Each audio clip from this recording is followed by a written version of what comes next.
എല്ലാ ഭക്തജനങ്ങൾക്കും കതിർവേൽ മുരുകൻ യൂട്യൂബ് ചാനലിലേക്ക് ഒരിക്കൽ കൂടി സ്വാഗതം. അപ്പോൾ എൻ്റെ വീഡിയോ ആദ്യമായിട്ട് കാണുന്ന ഭക്തജനങ്ങളാണെങ്കിൽ വീഡിയോ ഒന്ന് സബ് ചെയ്യുക, അപ്പോൾ ഷെയർ ചെയ്യുക, എന്തെങ്കിലും സംശയം ഉണ്ടെങ്കിൽ കമൻറ്റ് ചെയ്യുക. അപ്പോൾ നിങ്ങളുടെ വീട്ടിൽ വാസ്തുപരമായ എന്തെങ്കിലും ദോഷമുണ്ടെങ്കിൽ വാസ്തു സംബന്ധമായ കാര്യങ്ങൾക്ക് വീടുകളിൽ വന്ന് വാസ്തു നോക്കുന്നതായിരിക്കും. ഒപ്പം തന്നെ ജ്യോതിഷ സംബന്ധമായിട്ടുള്ള പ്രശ്നങ്ങളും കാര്യങ്ങളൊക്കെ ഫോൺ വഴി ഓൺലൈൻ വഴി പറഞ്ഞു തരുന്നതായിരിക്കും.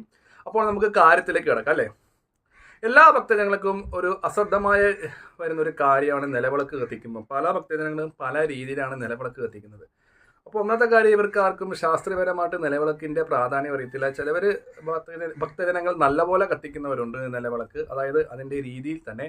ചില ഭക്തജനങ്ങൾക്ക് ഒത്തിരി പേര് എന്നോട് സംശയം, തിരുമേനി നമ്മൾ വിളക്ക് കത്തിക്കുമ്പോൾ രാവിലെയും കത്തിക്കണോ വൈകിട്ടും കത്തിക്കണോ, അതേപോലെ തന്നെ എത്ര തിരി ഉപയോഗിച്ച് നിലവിളക്ക് കത്തിക്കും, ഒറ്റ തിരിയാണോ 2 തിരിയാണോ 3 തിരിയാണോ, അപ്പം വെളിച്ചെണ്ണയാണോ നല്ലത്? അതായത് ചില ഭക്തജനങ്ങൾ നെയ്യ് ഉപയോഗിച്ച് കത്തിക്കുന്നവരുണ്ട്, ചിലവർ നല്ലെണ്ണ ഉപയോഗിച്ച് കത്തിക്കുന്നവരുണ്ട്. അപ്പം ഏതാണ് ശരി? അപ്പം പലവരും പല രീതി പറയുന്നുണ്ട്. ഭക്തജനങ്ങൾക്ക് തന്നെ കൺഫ്യൂഷൻ ആയിരിക്കും. ഇപ്പം ഞാൻ പറഞ്ഞ രീതിയിലായിരിക്കും ചിലവർ, പലർക്കും തോന്നിയ പോലെ പറയുകയാണ് മിക്ക ആൾക്കാരും. പക്ഷെ അങ്ങനെ ആരും പറഞ്ഞു കൊടുക്കുന്നത് നമ്മൾ താന്ത്രിക രീതിയിൽ തന്നെ പഠിച്ച രീതിയിൽ തന്നെ കാര്യങ്ങൾ പറഞ്ഞു കൊടുക്കണം. എന്നാലാണ് എല്ലാ ഭക്തജനങ്ങളും ഒരേപോലെ അപ്പോൾ കാര്യത്തിൽ നടക്കും. നിലവിളക്ക് കത്തിക്കുമ്പോൾ ശരിക്കും പറഞ്ഞാൽ എത്ര തിരിയിട്ട് കത്തിക്കണം?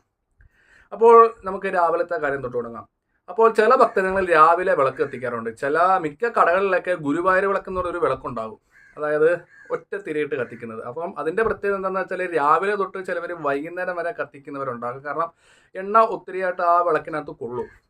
പിന്നെ രണ്ടാമത്തെ കാര്യം എന്താണെന്ന് നോക്കുകയാണെങ്കിൽ നമ്മൾ എത്ര തിരിയിട്ട് വിളക്കിനകത്ത് കത്തിക്കാം അല്ലേ. ശരിക്കും പറഞ്ഞാൽ വിളക്കിനകത്ത് ഒരു തിരിയായിട്ട് കത്തിക്കുന്നത് വളരെ മോശമാണ്. കാരണം ഒന്നെങ്കിൽ കിഴക്ക് പടിഞ്ഞാറ്, അതായത് നമ്മളൊരു തിരി എടുക്കുക. ഇതിപ്പോൾ ഞാനൊരു തിരിനൂലെടുത്ത് ഇപ്പോൾ അതൊന്ന് രണ്ടായിട്ട് ഒരു വിളക്കിനകത്ത് ഇട്ടിട്ട് നമ്മൾ ഒരേപോലെ വെക്കണം. അതായത് ഈ രീതിയിൽ തന്നെ വെച്ചിട്ട് വേണം കത്തിക്കാൻ. അതായത് കിഴക്ക് പടിഞ്ഞാറിട്ട് കത്തിക്കുന്നത് ശുഭമാണ്. ഒപ്പം തന്നെ 5 തിരിയിട്ട് കത്തിക്കുന്നത് ശുഭമാണ്. പക്ഷേ 5 തിരിയിട്ട് ചിലവർ കത്തിക്കുന്നവരുണ്ട്. പക്ഷേ 5 തിരിയിട്ട് കത്തിക്കുമ്പോൾ നെയ്യാണെങ്കിൽ ഒത്തിരി നെയ്ക്ക് ചിലവാകും, എണ്ണയാണെങ്കിൽ എണ്ണയ്ക്ക് ചിലവാകും. അപ്പോൾ 2 തിരിയിട്ടോ 5 തിരിയിട്ടോ കത്തിക്കുന്നതാണ് വിളക്കിന് ഏറ്റവും അധികം ഉത്തമം. ഒപ്പം തന്നെ നമ്മൾ രാവിലെ ഭക്തജനങ്ങൾ വിളക്ക് കത്തിക്കുന്നവരുണ്ടെങ്കിൽ രാവിലെ തന്നെ കത്തിക്കാം. അപ്പോൾ അതിന് സമയ കാര്യങ്ങളൊന്നുമില്ല. പക്ഷേ 11 മണിക്ക് ശേഷം കത്തിക്കാതിരിക്കുക വിളക്ക്. കാരണം ക്ഷേത്രങ്ങൾ കൂടി വന്നാൽ 11 മണി 11:30 വരെയുള്ളൂ. അപ്പോൾ ആ ഒരു ടൈമിൽ കത്തിക്കാതിരിക്കുക. അപ്പം ചില ഭക്തജനങ്ങൾക്ക് ഒരു സംശയമുണ്ട്, തിരുമേനി ഞാൻ രാവിലെ കടയിൽ വിളക്ക് വെക്കുന്നുണ്ട്, ഞാൻ രാത്രി കട അടച്ചു കഴിഞ്ഞാണ് കിടത്തുന്നത്. അപ്പോൾ അത് എൻ്റെ ഒരു വിശ്വാസമാണ്, അതിലൊരു തെറ്റില്ല. കാരണം ആ പുള്ളിക്ക് ഒരു വിശ്വാസമുണ്ട്, അങ്ങനെ ചെയ്യുന്നവർക്ക് അയ്യോ രാവിലെ വിളക്ക് ഞാൻ അടയ്ക്കുമ്പം കിടത്തിയാൽ മതി എൻ്റെ ഈശ്വരനെ. അപ്പോൾ ആ ഒരു വ്യക്തി ആ ഒരു വിശ്വാസം വെച്ചിട്ടാണ് ആ ഒരു ചെയ്യുന്നത്. അപ്പം രാവിലെ കത്തിക്കുന്ന വിളക്ക് വൈകിട്ട് കിടത്തിയാലും യാതൊരു ദോഷങ്ങളോ കാര്യങ്ങളോ ഒന്നുമില്ല. പക്ഷെ അത് കത്തിച്ച് വെച്ച് പോകുമ്പോൾ പിറ്റേ ദിവസം നമ്മൾ കടയിൽ വരുമ്പോഴത്തേക്കും അവിടെയൊക്കെ ചിലപ്പോൾ തിരി ഇങ്ങനെ തെറിക്കും. അപ്പം തീ പിടിക്കാനൊക്കെ ചാൻസ് ഉണ്ട്. അപ്പം കട അടച്ച് പോകുമ്പോഴത്തേക്ക് ആ വിളക്ക് കിടത്തുക. അപ്പം അങ്ങനെ കത്തിക്കുന്നുണ്ട്, യാതൊരു വിധത്തിലുള്ള ദോഷമില്ല.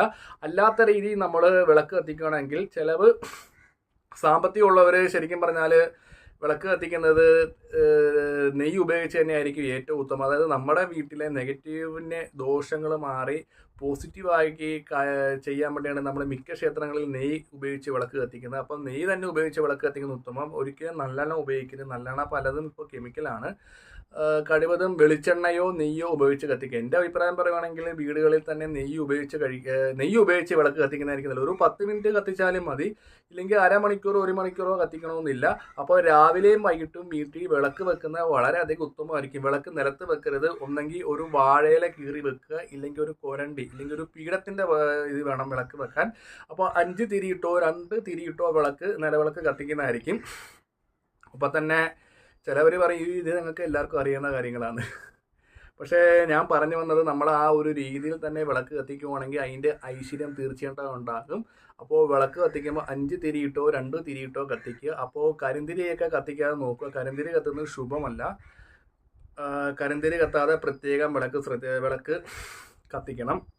ഒപ്പം തന്നെ വിളക്ക് നിത്യവും തേച്ച് കഴുകി കത്തിക്കാമെങ്കിൽ വളരെയധികം ഉത്തമമായിരിക്കും. അപ്പോൾ നെയ്യ് ഉപയോഗിച്ച് നമ്മൾ നിലവിളക്ക് കത്തിക്കുമ്പോൾ നമ്മുടെ വീട്ടിലെ ദോഷങ്ങളും ശത്രുദോഷങ്ങളും, അതായത് പല രീതിയിലുള്ള ദോഷകാര്യങ്ങൾ, ആഭിചാര ദോഷങ്ങളൊക്കെ നെയ്യ് ഒഴിച്ച് കത്തിക്കുമ്പോൾ നമ്മൾ ഫോട്ടോയുടെ മുമ്പിൽ വെക്കുകയാണെങ്കിൽ തൊട്ടടുത്തൊന്നും വെക്കില്ല, ചില്ല് പൊട്ടും. അപ്പോൾ ഇത്രയും കാര്യങ്ങൾ നെയ്യ് ഉപയോഗിച്ച് കഴിയുമ്പോൾ ഒത്തിരി നമുക്ക് മാറ്റങ്ങൾ നമുക്ക് വീട്ടിൽ അനുഭവിച്ചറിയാം. ഭക്തജനങ്ങൾ ഒരു 5 ദിവസം അടുപ്പിച്ച് നെയ്യ് കൊണ്ടൊന്ന് വീട്ടിൽ വിളക്ക് വെച്ച് വീട്ടിലെ പകുതി അസ്വസ്ഥകളും പ്രശ്നങ്ങളും ദോഷങ്ങളും മാറിക്കിട്ടും. അപ്പോൾ എല്ലാ ഭക്തജനങ്ങളും നെയ്യ് ഉപയോഗിച്ച് തന്നെ വിളക്ക് കത്തിക്കുക. അപ്പോൾ വീഡിയോ ഇഷ്ടപ്പെട്ടെങ്കിൽ ലൈക്കും ഷെയറും ചെയ്യുക. ഞാൻ മറ്റൊരു വീഡിയോ വരുന്നതാണ്. നമസ്കാരം.